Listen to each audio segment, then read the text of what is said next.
Checking audio, Does it work? video, Does it work? video, hands move, face moves. All right. What? Slapping it. It's always the early checks, we Yeah. gotta do, we never get this started 100% tech glitch free, but we managed to get it started up, and we're here now. So as always, I am Dungeon Master Eguile.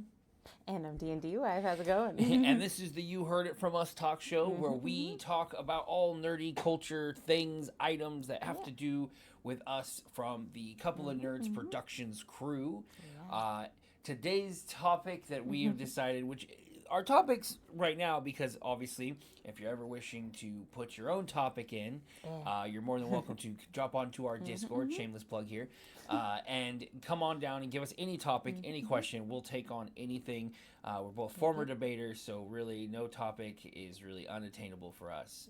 But this really kind of goes off of conversations most of the time of what we've been dealing with in our own personal nerdy lives, and what we were joking about and kind of have kind of a love-hate relationship with, and that's with this idea of reboots, remakes, remasters, and this issue of now it kind of feels like the gift bags, where there's only 7 gift bags in an entire community because everyone is just reusing the same thing over and over again. There are obviously some stories that I think definitely deserve a second chance at a retelling that maybe weren't told or didn't have the capability to be told the best the first time around. But then there are others that don't really need to. That story's been done, and really just redoing it again is kind of boring. Yeah, and and I think it's like this weird fence because like right now. You have great things like the Elder Scrolls Oblivion remaster, but then the other hand, we have like I guess I don't know, I want to call it a remake or a redo of the Devil May Cry franchise on Netflix. Now, obviously, with the remaster for Elder Scrolls, that was something that was done perfectly, I think, in a lot of aspects, right? Because they just took an item, they copied it, glitches and all, and really pulled it across, right, and made it better. And that's kind of those things where, yes, every now and then I think those items that were held back by technology or other kind of things, those are the ones that we need to remaster, we need to bring back and have. I myself am a personal person that has been watching. It was a terrible sentence. But have been watching the kind of hopes of the Legends of Dragoon ever being remastered or remade or a sequel. And that's ones where there are people that want certain games remastered, and then we get ones that aren't. So, like, for example, the Devil May Cry one, as I go to my other side, is great story. Like, I'm loving it. Its animation is great. Its story is great. Why in the hell did they cast Johnny Young Bosch to be Dante when he himself is already character in the series, a main character no less in like the 4th game with an iconic voice? So every time I watch it, I can't not hear Nero's voice while watching a character who's supposed to be Dante. And so that's another where it's like, okay, well, I understand that the original voice actor of Dante has gotten into trouble and so doesn't want to be used within the community, which is perfectly fine. Suitable, but I would have taken a nobody. I would have taken Alex Lee. I would have taken anybody else because they're not a part of the already continuity. And I think that's the issue too, because it comes to be back and forth. Like if you're gonna make a remaster or remake, you kind of need to have the original voice actors, the original people. You do. Otherwise, it's just not gonna be the same. At the very least, to pass on the torch, right? Yeah. That's where like a remake, like they're remaking Buffy the Vampire Slayer.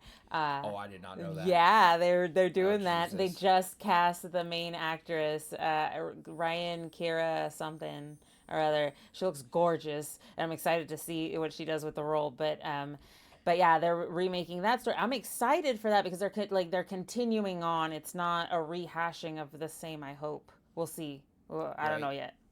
But I'm hopeful that it'll just be like more story, not just the same story again.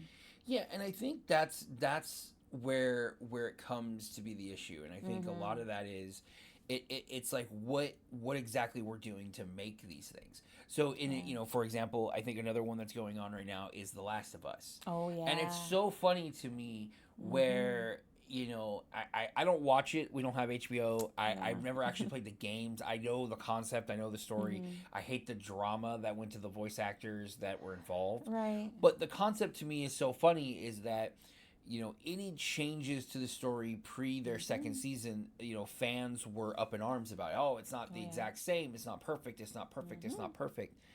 But then when they get to the scene where obviously, now this isn't really spoilers because the video game came out years ago, where Joel dies, they're like, oh, well, this could have been the chance. They could have changed it. It could have been better, but they decided not to.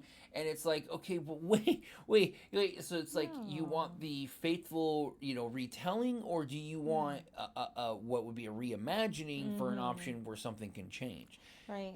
And it's like, it gets Then to a it's not point the same where story. right, I just also feel like it gets to a point where there's just no way to make everyone happy. And so you know, and I think that's, you know, what's funny is that's the Minecraft movie. A little bit. Right? A little bit. The Minecraft movie is doing everything because it did exactly what it was going to do. We made a stupid movie about Minecraft. Yeah. We sold all the greatest things that we love about Minecraft. It didn't make sense. It didn't need to make sense. It's just for we the got kids. funny people to be doing the bro power and fun kids and stuff. And that's all that mattered. Yep. That's all that mattered. And that sumbitch is making money. So much. And people are liking it because the kids like it, adults like it. fun. Because it isn't trying to reinvent the wheel. It's not trying to change its continuity. Like, I know you don't know this. I mean, I don't know. I'm assuming. Like Yui Bowl, right? Like that name doesn't really strike a chord to you, right? Not too much, no.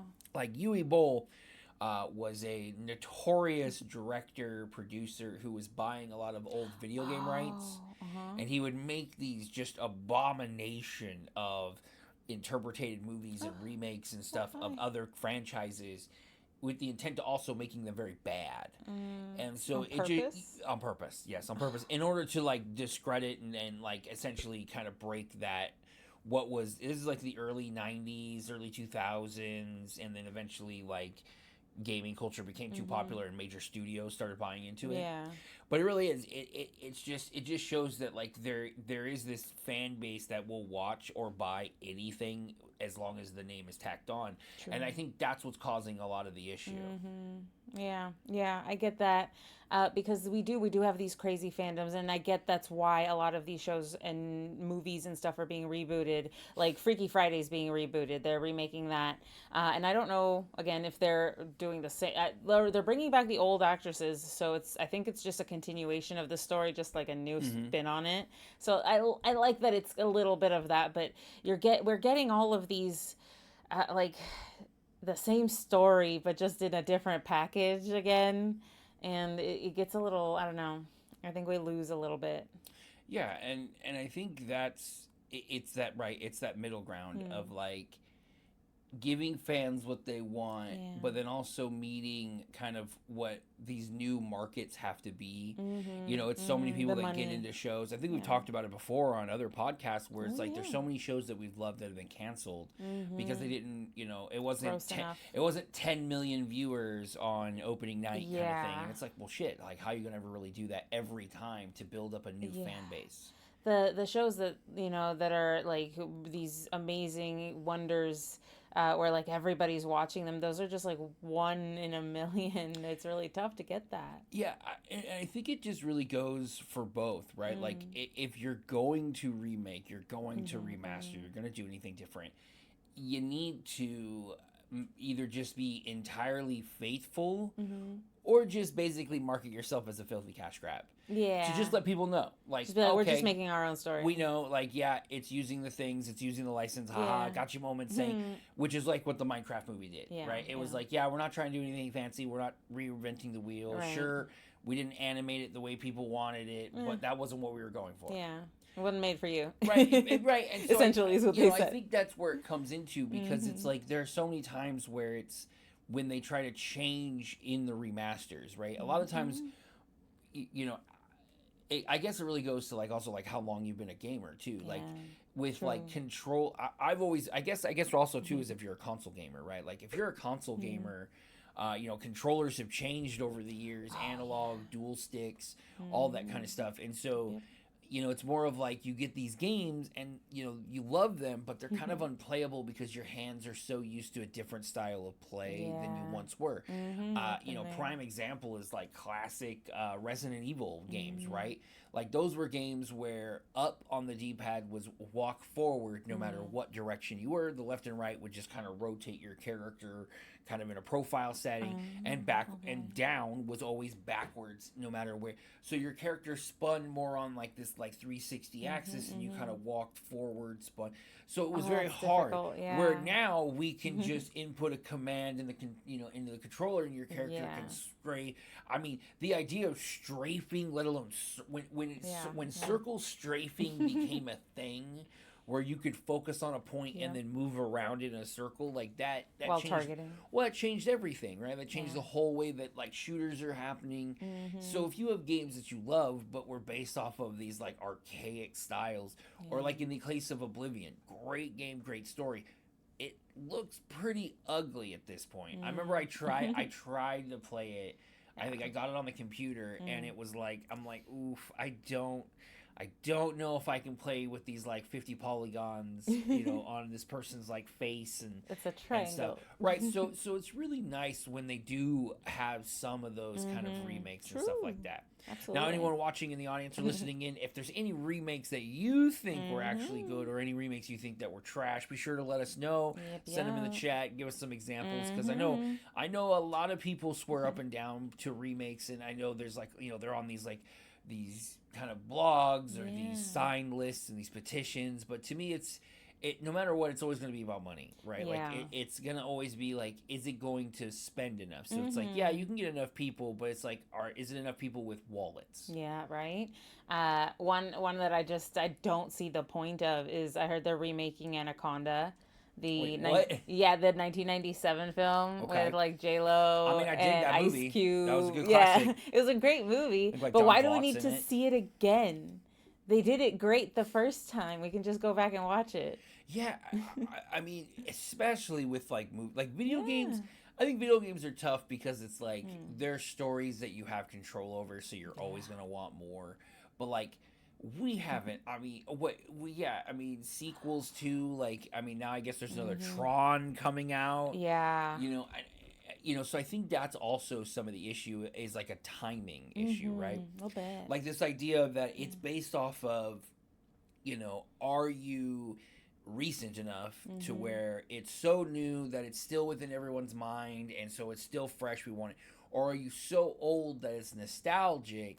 But it's like that line is starting to get really short. I mean, so like in the video community, right, we're still seeing like upgrades and updates to games that are maybe 2 or 3 years, 4 or 5 years old, where there are so many games that are a decade to 2 decades old that people have been clamoring for forever. But because it's about money, right? It's like, well, more people still remember, what Horizon is. So they're going to want this on the PS5. So let's put it over, and we can push this character, and we can push this toy line. Right. And it's good. So it's like, man.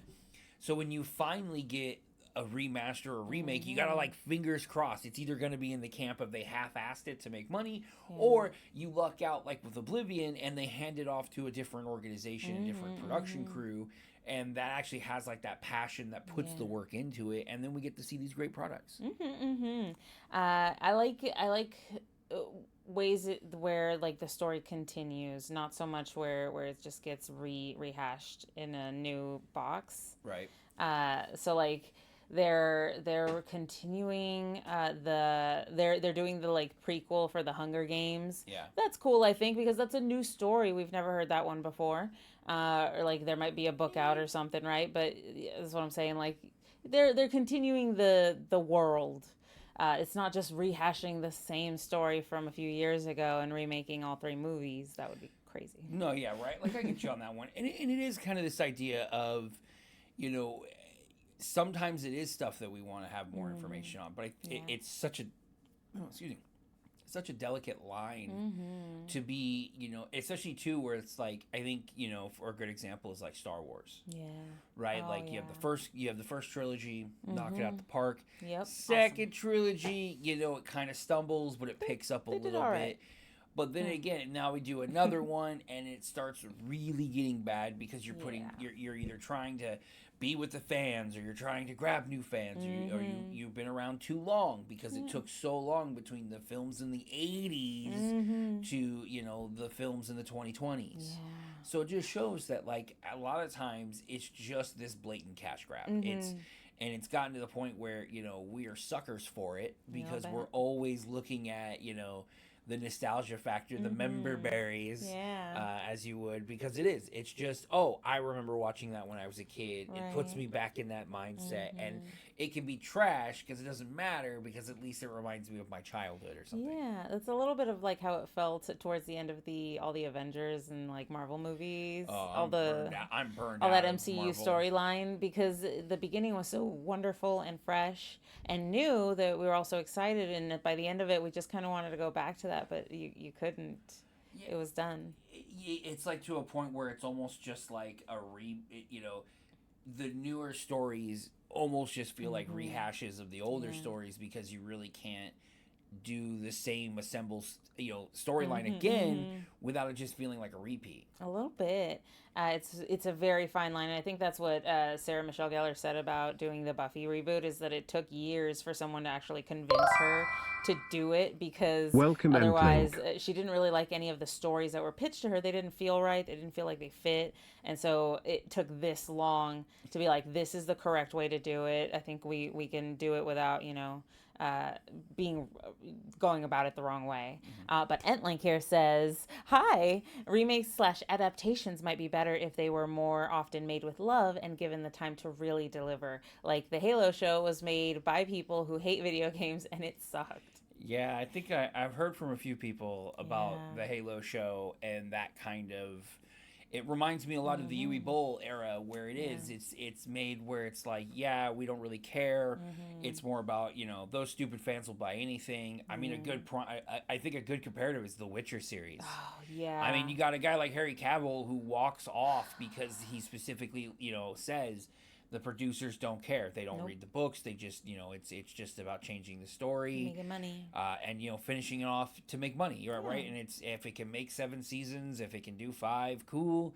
But it doesn't really matter because to them it's just a story. But to us, it's important. Holy shit! For some of these series, especially like if you're a Halo fan, I mean. I remember playing the original Halo on Xbox. I was never super into it, but I had friends that were, holy crap, they could tell you the entire like history of the Halo system, every kind of stuff. A lot of machinima is based off of Halo. And so then when you finally get a live action show only to be betrayed like that, I would I mean, one example for you and I was the Borderlands movie. Oh, yeah. I knew that would set you off. I'd really been looking forward to this for a while. Yeah, I mean, you are a huge Borderlands fan. I love the Borderlands video games. They're so much fun. The stories are super engaging. I recently played through the first 2 games with DM Eguile here. They were so fun. But the casting was all over the place, and it was very clear that it was only the people who would bring in the most money. but not because it flopped and nobody liked it because they didn't cast the right people.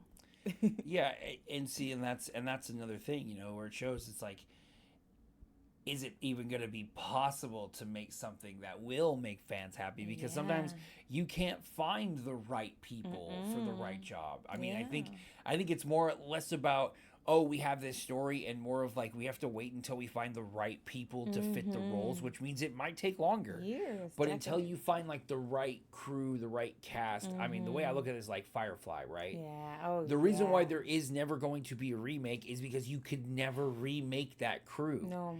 So there's just no way for it to ever happen. And if there ever was, it would utterly be panned because it would never have the same spark as that crew. Yeah.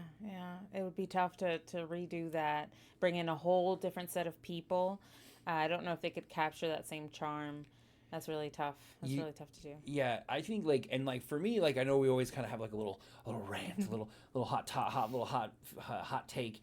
My thing is just like I think it's fucking irritating because these companies produce these remakes so quickly too. Yeah. Oh, in regards to certain things, right? Like, so they'll be like, oh, I mean, obviously there are inner workings, but when they do nothing, but then the things we do want, they are shelving them for years and years. This is very bad. This is very particular in the video game industry. Yeah. We still don't have Elder Scrolls 6, right? I mean, I think Grand Theft Auto is still trying to get Grand Theft Auto 6 and just getting but those games have had remakes, remades, new editions, game of the year put on every other fucking console in existence, right? So like I know that if a new console comes out, it's more likely to get all the other good games before it will ever get a new one. Right? True. Like that's half their selling point. And that's what pisses me off is that it just shows, and I think if like we as consumers would actually like hold the brakes and show them like we used to, but with internet purchasing and where you can easily just click a button and you have the game, it's not a matter of I have to drive to the store, where you could just be like, well, I'm not going to go to the store, it's not a big deal. But when it's hovering in your shop and all you have to do is hit enter, that stuff. But it really just shows that like if it takes, they say, oh, well, a new product takes 8 years to come out to be really good. Okay, then what does it tell me when you're pumping something out every year? Does that just mean you're pumping out garbage every year because obviously you're not putting the time and energy into it? Just think about that. Something deep to go into, right? When you approach the purchase of things. And it's tough too when you have what do you call it? Subscriptions, because you're paying for the service, not the actual titles, right? So you're browsing through a library of things. So even if there are shit shows on there that you're never going to watch, Netflix doesn't care. They're getting their $15.99 or whatever you're paying for your sub. So it's really tough to hold them accountable in this day and age, besides just reviews. Just spitting out content. And those are tough, right? Yeah, and like, I think a good issue, and we were starting to experience, was like the remake of Final Fantasy. Now, Final Fantasy 7. Now, this wasn't as big of an impact with you. Yeah, not as huge, but... But it was more of a way of connecting, because it was exciting. It was, oh my goodness, they're going to remake this. I can have you play. But then, from what I understand, it's still not done. Yeah. The next version came out on a console we didn't own, nor could play, where there wasn't a PS4 version, even though the first one came out on the PS4. Yeah. So we essentially can't even finish this game that we started without another investment because of how long it's taking them theoretically in a remake, because this content is already there. Yeah. Right? The storyline is there, and as a dungeon master, the mechanics are like hard, but the story is the hardest part, right? Yeah. You can be like, all right, this does this damage, this does this damage, this does this. But when it comes to like what does damsel A say to damsel B and the content of that story and the depth of that's the hard part. So when that's already there, because Final Fantasy VII has so much like lore and fan and stuff to it, that it's like they intentionally waited because the PS5, right? So then they're like, okay, we'll wait, and now we can have people buy the PS5. And now it's like, okay, we're waiting now even longer because we know they're going to probably have some remastered version like they did for the PS4, PS5 conversion. Yep. And that's all ends up becoming. I mean, I really hate bagging on Final Fantasy because it's like my favorite series, but it was the same thing with 14 that did it, or not 14, but 15. Yeah. Same thing where they intentionally release these games because they know you're going to buy them, and then it's not even done yet, and you have to wait for DLC for it to freaking finish. I don't appreciate that too. And then when you buy the game, you buy the season pass or whatever, but then you still have to pay to buy DLC to finish the game. Yeah, that's always fun. That is not okay to me. Yeah. Paying for the game should allow me to finish the game. That's why I paid for it. Right? And I think it's really funny because we even tried to watch like the Jay and Silent Bob remake that was making fun of remakes. Yeah. And we couldn't even watch it all the way because we were so bored of having it be just nothing but jokes on a remake because it was a remake of that. But that was kind of the point. It's trying to make fun of that and be like, why are you here seeing the same shit being hashed out over and over and over again?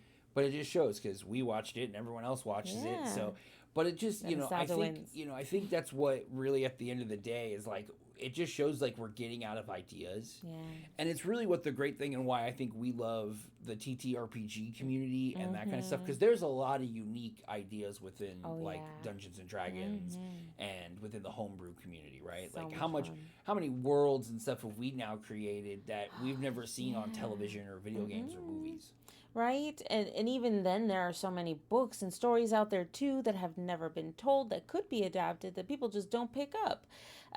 Especially with the TTRPG community. There's so many stories out there that aren't being told that are fantastic. I mean, even just the live play servers that we see where they're just having fun.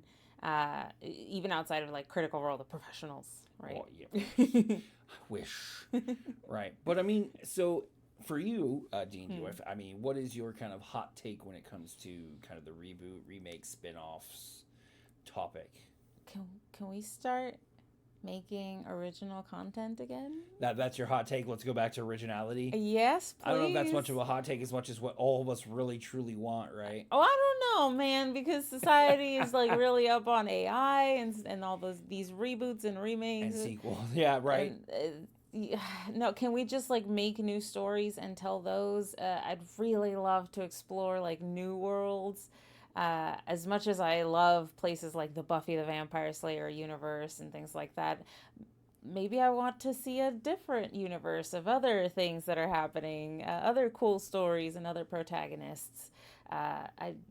New stories. Yeah, I think there's still like I mean, we always get into those weird where it's like certain book series become like all of a sudden movie series or game series and stuff. I mean, The Witcher's part of that. And I think that just kind of shows is there needs to be more like transitions. Yeah. And I think there's a little bit less of a push for that now because, these, a lot of creative writers are being replaced with just script writers and producers, right? True. So that's why some of the best content are novels, right? They're based off of novels. They're based off of these stories. They're not based off of someone randomly just writing a script because they think they know dialogue between, they know what a strong woman is and, and the dashing male. And but then that's when we see the archetypes. So I think it really just comes to like, more of us also coming out and producing our own works, you and I are going to start writing our own little short story series here pretty soon, which is going to be pretty fun. I'm hoping to look forward to that one, and that's just going to show, because that's an original for us. Now, hey, if it happens to get optioned and picked up for a movie, who are we to blame? But you never know. Big dreams in the future. 2030 or bust. But that's I think that's really where it just comes down to is just we're just getting kind of sick and tired of the lack of originality. Yeah. That's why I love playing TTRPGs and D&D in particular. Just fun. The dice bring so much innovation to a table, so much chaos and change that you don't always see coming. So right. Yeah. And as always, if you have any other questions, please don't fret, don't worry, we won't make fun of you, we won't feel bad if you hurt our feelings. If you want to send something nasty, we can take it. But we're getting to that last little point of any kind of final talks or any kind of final points. If anyone has any questions for us, please let us know. As a little update for us, we are almost to 100 subscribers on YouTube. Just a few more and we will reach our first little major goal that we set forth for the first year of our YouTube journey. So we're really excited to get to that. And there's a little special reward from DNDWife. Yep. But the first 100 subscribers on YouTube who also post on the Discord that they've joined. Or YouTube. Just join the Discord, really. That too, and let me know. In probably one of the chats, we'll set it up or something. Then I'll make a drawing from there, and I'll paint a custom miniature with full basing for you. Live too. Live, yes. I do mini painting live on Saturdays on Twitch, so I'll be painting it on there. Gotta check those out too, because that's still pretty cool. You don't get to see a lot of painting up close and personal. True.